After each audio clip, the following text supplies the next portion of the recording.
Assalamualaikum warahmatullahi wabarakatuh. Saya Anif Alfarid, NIM 19108100055 pada mata kuliah mikrobiologi. Kali ini saya akan membahas sedikit mengenai pertumbuhan bakteri. Pertumbuhan merupakan pertambahan jumlah atau volume serta ukuran sel. Bakteri dapat tumbuh dan berkembang biak dengan cepat apabila dalam kondisi yang menguntungkan atau ideal.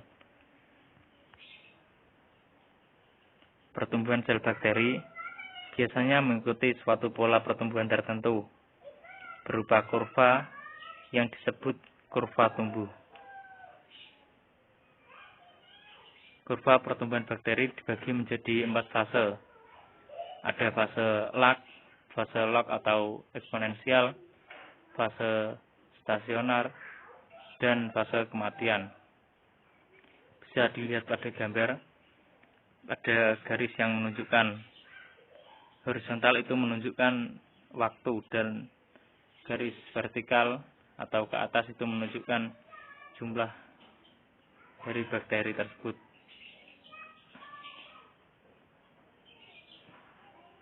Fase yang pertama dari kurva pertumbuhan bakteri yaitu fase lag atau adaptasi.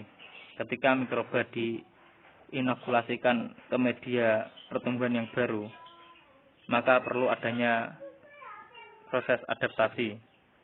Adaptasi ini berguna untuk meningkatkan komponen makromolekul, aktivitas metabolik, dan kerentanan terhadap zat kimia dan faktor fisik. Pada fase lag atau adaptasi ini, belum adanya penambahan massa sel atau jumlah sel.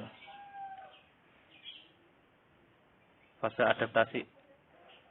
adaptasi ini atau lama tidaknya fase lag atau fase adaptasi ini ditentukan oleh jumlah sel yang diinokulasikan, kondisi fisiologis dan morfologis yang sesuai, serta media kultivasi yang dibutuhkan. Fase adaptasi ini dapat dihindari atau langsung ke fase perbanyakan apabila sel di media lama dalam kondisi fase perbanyakan dan dipindah ke media yang baru dengan komposisi yang sama. Di fase yang kedua yaitu fase log atau eksponensial. Pada fase ini merupakan fase paling sehat di antara fase yang lainnya. Fase ini merupakan kondisi ideal dalam pertumbuhan, sehingga sel dapat melakukan pembelahan. Ideal ini maksudnya pada fase ini sel ini memiliki nutrisi yang cukup, enzim, ataupun suhu yang cocok. Pada fase perbanyakan jumlah sel meningkat sampai batas tertentu sel. Ini artinya sel ini membelah menjadi dua, kemudian dua membelah lagi sampai batas tertentu. Fase eksponensial ini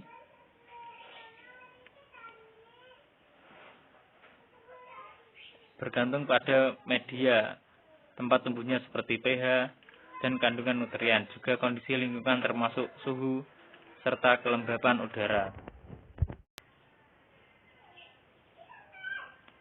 Fase yang ketiga dari kurva pertumbuhan bakteri yaitu fase stasioner.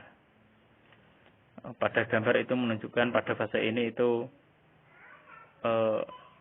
seperti garis lurus, itu artinya sel tidak melakukan pembelahan, bagaimana pada fase sebelumnya yaitu fase log atau eksponensial itu menunjukkan pertumbuhan yang cukup signifikan. Kalau di gambar itu kurvanya itu naik pada fase sebelumnya yaitu fase eksponensial. Di fase ini itu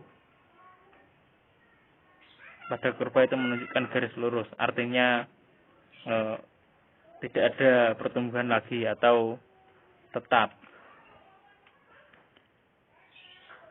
Fase stasioner ini tidak melakukan pembelahan. Hal ini dikarenakan nutrien yang habis, akumulasi toksik seperti alkohol, asam dan basa, penurunan kadar oksigen, penurunan kadar air. Dan pada fase ini jumlah pertumbuhan sel sama dengan jumlah kematian sel.